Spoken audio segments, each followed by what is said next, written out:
क्या यूपी में योगी clean sweep करने वाले हैं या अखिलेश कुछ टक्कर योगी को दे पाएंगे? यह बड़ा सवाल सबके मन में चल रहा है। वैसे तो 9 सीटों पर हुए उपचुनाव में वोटिंग के दिन से अब तक अखिलेश यादव ही बेचैन दिख रहे हैं। वोटिंग वाले दिन उन्होंने खूब वीडियो वायरल करवाए जिसमें आरोप लगाया कि पुलिस ने उनके वोटर्स को वोट नहीं देने दिया।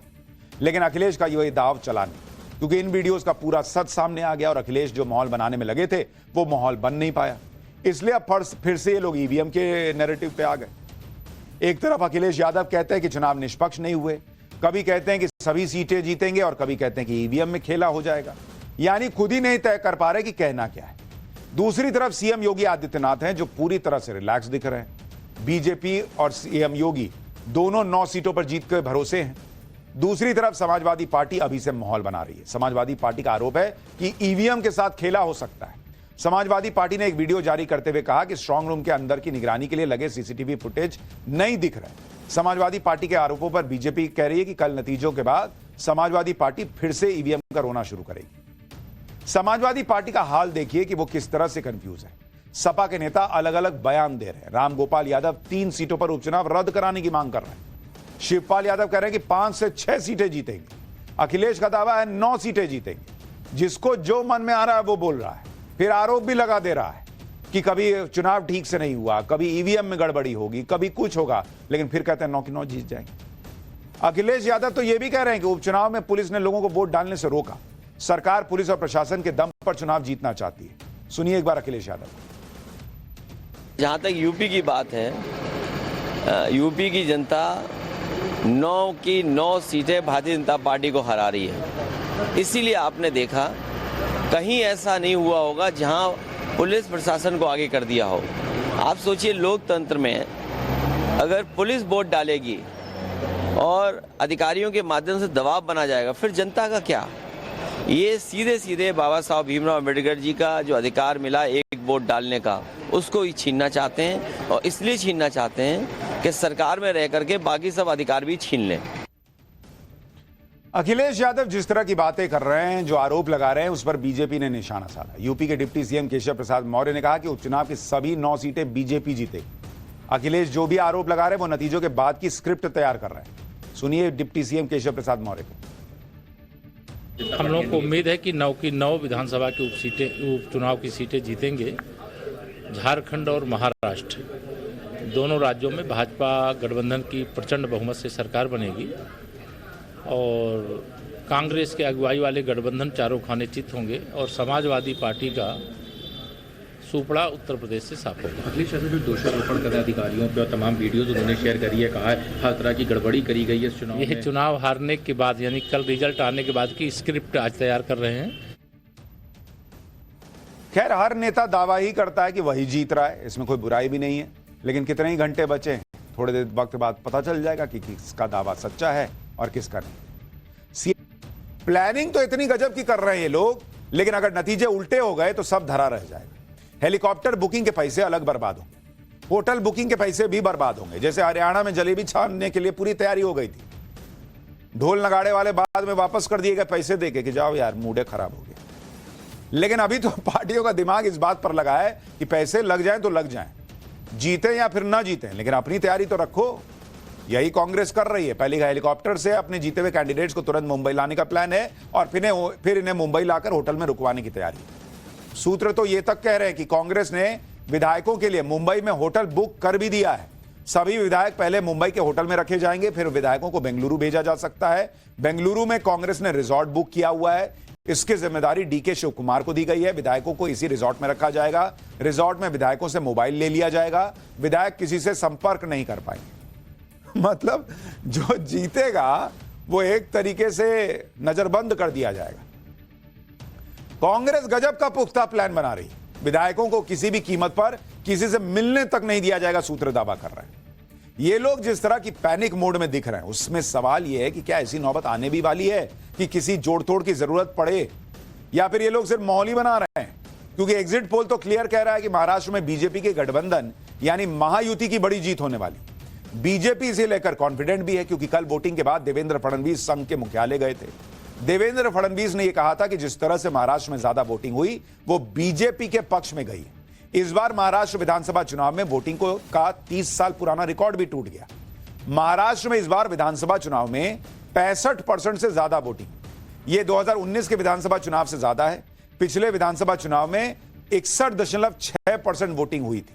यही नहीं, इस साल हुए लोकसभा चुनाव के दौरान हुई वोटिंग से भी यह आंकड़ा ज्यादा है। लोकसभा चुनाव में भी 61% के करीब वोटिंग हुई थी। ऐसे में महाराष्ट्र में किसकी सरकार बनेगी, इसमें वोटिंग परसेंट में आया करीब 3-3.5% का उछाल बड़ा इंपॉर्टेंट साबित हो सकता है, क्योंकि इससे पहले 1995 में इस बार से ज्यादा वोटिंग हुई थी। उस वक्त 70% के ज्यादा वोटिंग हुई थी और तब महाराष्ट्र में पहली बार गैर कांग्रेसी दल की सरकार बनी थी। उस वक्त शिवसेना और बीजेपी गठबंधन ने मिलकर सरकार बनाई थी। इसलिए बीजेपी उम्मीद कर रही है कि बढ़ा हुआ वोटिंग परसेंटेज पार्टी के लिए फायदेमंद साबित हो सकता है। यह भी कहा जा रहा है कि जो वोटिंग परसेंटेज बढ़ा है वो आरएसएस की रणनीति का नतीजा है और इसलिए कल देवेंद्र फडणवीस संघ को धन्यवाद करने के लिए संघ के मुख्यालय गए थे। देवेंद्र फडणवीस ने तब क्या कहा था, एक बार वो सुनवाता हूं, फिर बताता हूं इसमें आरएसएस का क्या रोल है। मुझे ऐसा लगता है कि जब जब वोटिंग परसेंटेज बढ़ता है तो बीजेपी को ही उसका फायदा होता है। तो मैं ऐसा मानता हूं कि निश्चित रूप से ये जो बढ़ा हुआ वोटिंग परसेंटेज है ये बीजेपी और हमारे अलायंस के लिए, महायुति के लिए ये फायदा हमको देगा और इसका फायदा हमको होगा।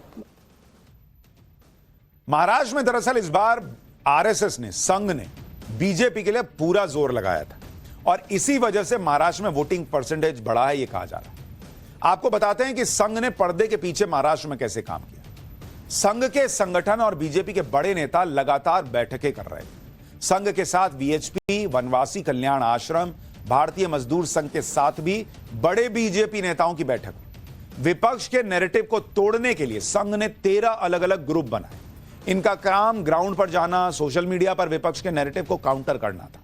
संघ ने महाराष्ट्र की सभी विधानसभा सीटों में घर घर जाकर कैंपेनिंग की। संविधान खतरे में है वाले नैरेटिव की काट हर घर संविधान से दिया गया। संघ ने मराठा, आदिवासी और दलित समाज के नेताओं को प्रचार में लगाया। सोशल मीडिया पर कैंपेनिंग के लिए इन्फ्लुएंसर्स को अलग से उनकी टीम बनाई गई। संघ की इस मेहनत का असर दिखा और इसी से बीजेपी कॉन्फिडेंट है। कहा यह जा रहा है कि संघ के लोग अक्सर अमूमन जैसा करते थे कि जिस दिन वोटिंग है उस दिन वो लोग घर घर जाके लोगों को घर से निकालते थे कि चलिए चलिए वोट डालने जाइए, अरे लोकतंत्र है, जाइए वोट डालने जाइए। तो जो अमूमन बीजेपी का कोर वोटर है हिंदू, जो सोया रहता है, तो उसको उठा उठा के ये लोग ले जाते हैं कि चलिए वोट डालिए, अपना काम कीजिए। तो इसलिए भी कहा जा रहा है कि वोटिंग परसेंटेज बढ़ा है क्योंकि संघ ने फिर से यह भूमिका निभाई है महाराष्ट्र के अंदर। महाराष्ट्र में जीत को लेकर बीजेपी अगर इतना कॉन्फिडेंट है तो उसकी और भी कुछ वजह है।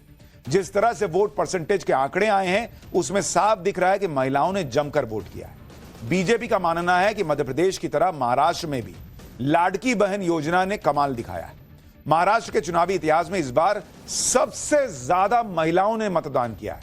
अगर आप इसके आंकड़े देखेंगे, महाराष्ट्र में जो वोटिंग प्रतिशत है उसको अगर आप देखेंगे कि महाराष्ट्र में किस तरह से वोटिंग हुआ है, 2014 पुरुष वोटर अगर आप देखेंगे तो पुरुषों की जो वोटिंग थी वो करीब 67.33 थी। इतना इन लोगों ने वोट किया था। और महिला मतदाता कितने थे? महिला जो थी वो थी 61.59%। अंतर था 5.74 का, मतलब 5%, ऑलमोस्ट 6% पुरुषों ने ज्यादा वोट किया। फिर आया 2019 का चुनाव, 2019 का चुनाव। इसमें पुरुषों ने कितना वोट किया भाई? 62.77%। महिलाओं ने कितना वोट किया 2019 के चुनाव में? 59.62%, मतलब और घट गया महिलाओं का आंकड़ा। तो अंतर जो था वो करीब 3.15%। यहां भी 3% महिलाओं का वोट कम पड़ा। लेकिन अगर आप 2024 का लोकसभा चुनाव देखेंगे या 2024 का चुनाव देखेंगे, 2024 का चुनाव, तो इसमें अगर आप देखेंगे तो पुरुषों का वोटिंग प्रतिशत है 66.84% और महिलाओं का वोटिंग प्रतिशत है इस बार 65.21%।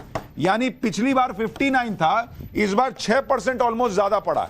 और जो अंतर है पुरुष और महिला के वोट के अंतर का, वो मात्र 1.5% के आसपास रह गया है, जो कि 5%, 3.5% रहता था। यानी पिछले 3 चुनाव में महिलाओं की भागीदारी जो है वो इस बार सबसे ज्यादा दिख रही है।